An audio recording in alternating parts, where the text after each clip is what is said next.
Si pour vous, évoquer la Corée du Sud, c'est faire référence à ça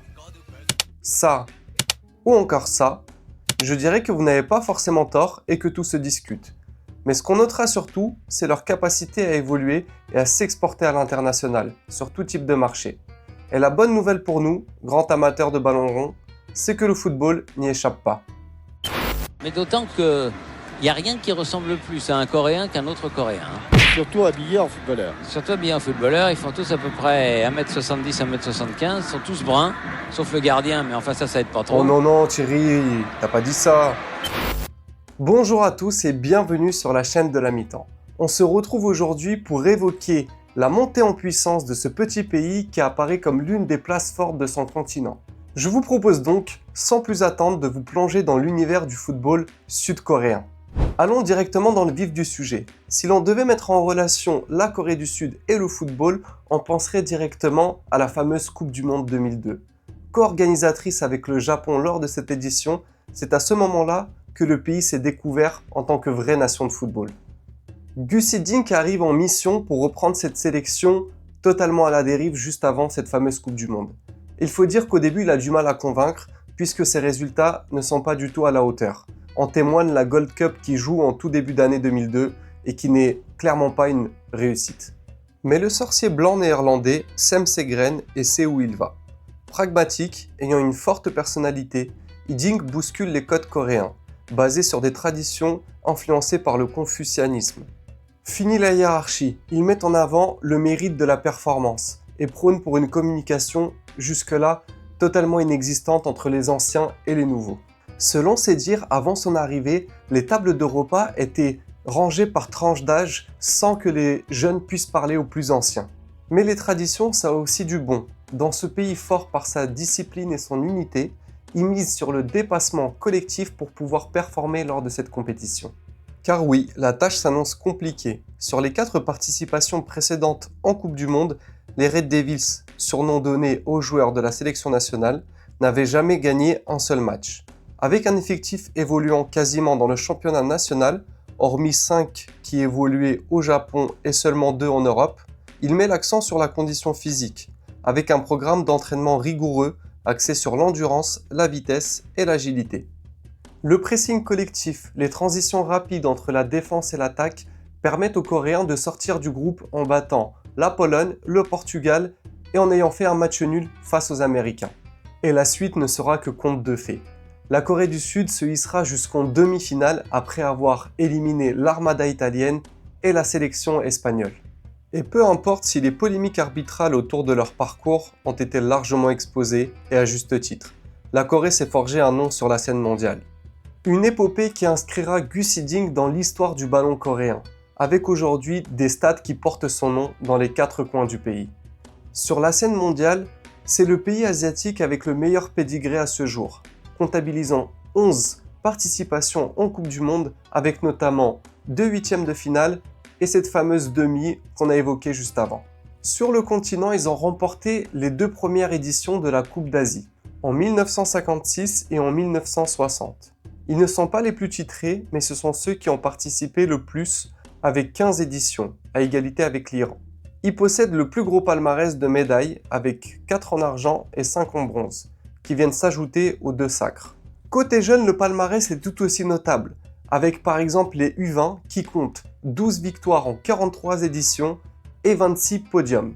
Et si ces résultats ne vous ont pas encore convaincu, on va maintenant aussi pouvoir aller se pencher du côté des clubs. Avec un championnat professionnel lancé en 1983, les clubs coréens ont su aller chercher rapidement des performances en Ligue des champions élite de la Confédération asiatique de football. 12 titres remportés, 7 finales perdues. Ce qui fait d'eux le pays le plus titré de la compétition. Le championnat qui est la K-League est bien structuré et compétitif, poussé par les grandes entreprises mondiales derrière les clubs comme le Yongbuk Hyundai Motors, le Suwon Samsung Blue Wings ou encore le Pohang Steelers. Attirant, le championnat essaye aussi de faire monter son niveau en recrutant des joueurs provenant de l'étranger. On notera par exemple un nom comme Jesse Lingard qui évolue aujourd'hui au FC Séoul. Il faut savoir que ces joueurs composent à peu près 12% du nombre total de joueurs du championnat. Mais le pays souhaite avant tout donner une chance à ses jeunes joueurs en mettant une limite de 6 joueurs étrangers maximum par club. Le fait d'évoquer la formation de jeunes Coréens doit pour nous s'éloigner du chemin de formation que l'on connaît en France. Si la France compte plus de 2 millions de licenciés, la Corée n'en compte qu'environ 100 000. Un différentiel énorme pour deux pays aussi peuplés. Mais il faut comprendre que le système coréen est bien différent. Les écoles et les universités jouent un rôle majeur dans la formation avec une structure bien établie. Mais sachant que ces organismes ne sont pas gérés par la fédération, ils ne sont donc pas comptabilisés comme étant des licenciés. Les meilleures universités s'affrontent dans un championnat qu'on appelle la U-League, avec des infrastructures modernes et un encadrement professionnel. Ces universités participent même à la Coupe de Corée du Sud qui les voit affronter des clubs corporatifs mais aussi professionnels. Nombreux sont les joueurs coréens qui sont passés par cette voie, comme Kim Min-jae ou Park Ji-sung, pour ne citer qu'eux.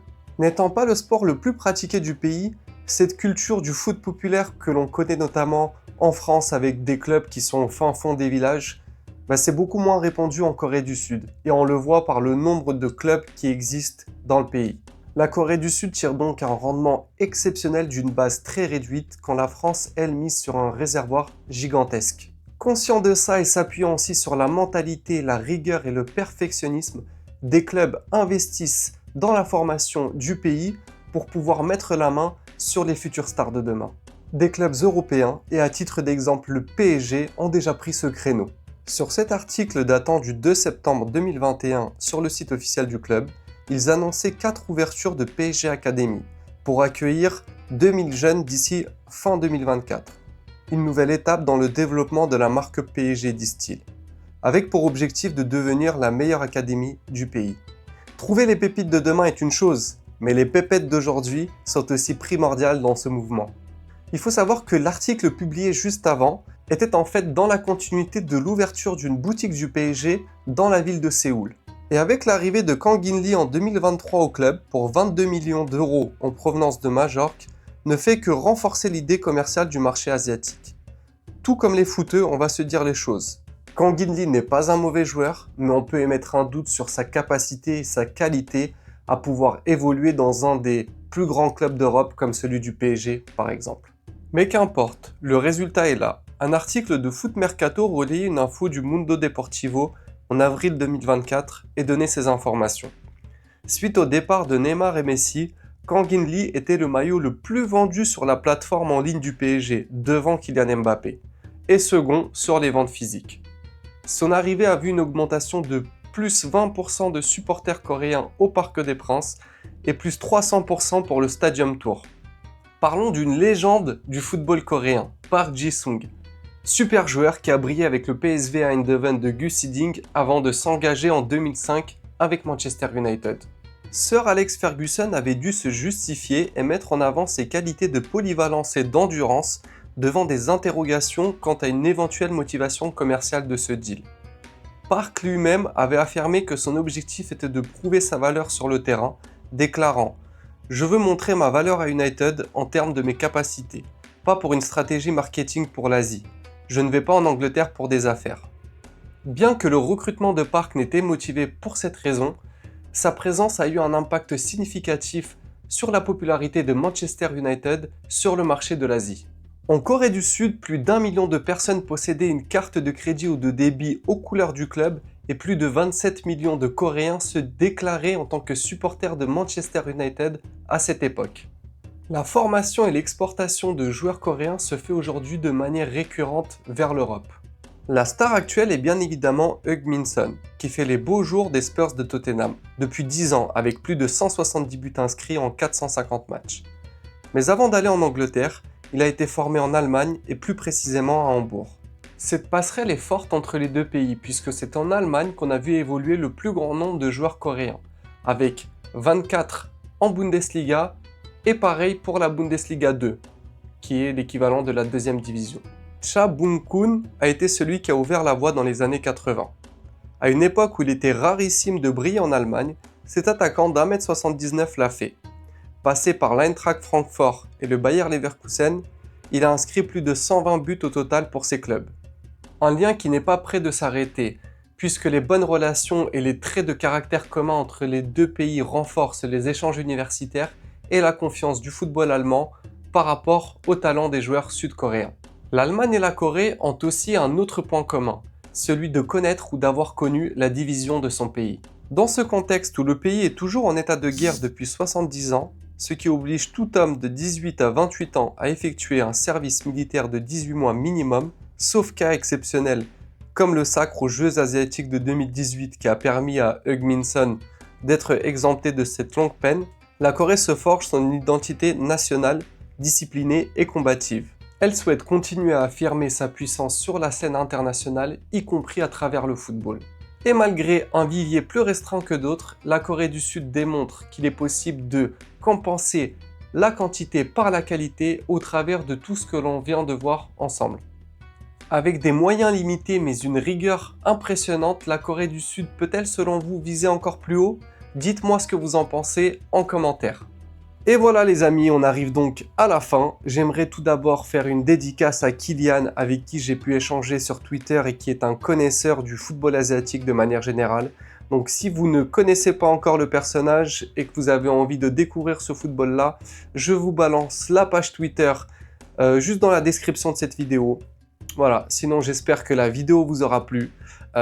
N'hésitez pas bien évidemment à mettre un commentaire, à mettre un pouce, à vous abonner si ce n'est pas encore fait, c'est super important pour la suite. En tout cas, moi j'espère vous revoir très vite pour de nouvelles vidéos. Je vous souhaite une excellente fin de journée, que le foot soit avec vous. Ciao!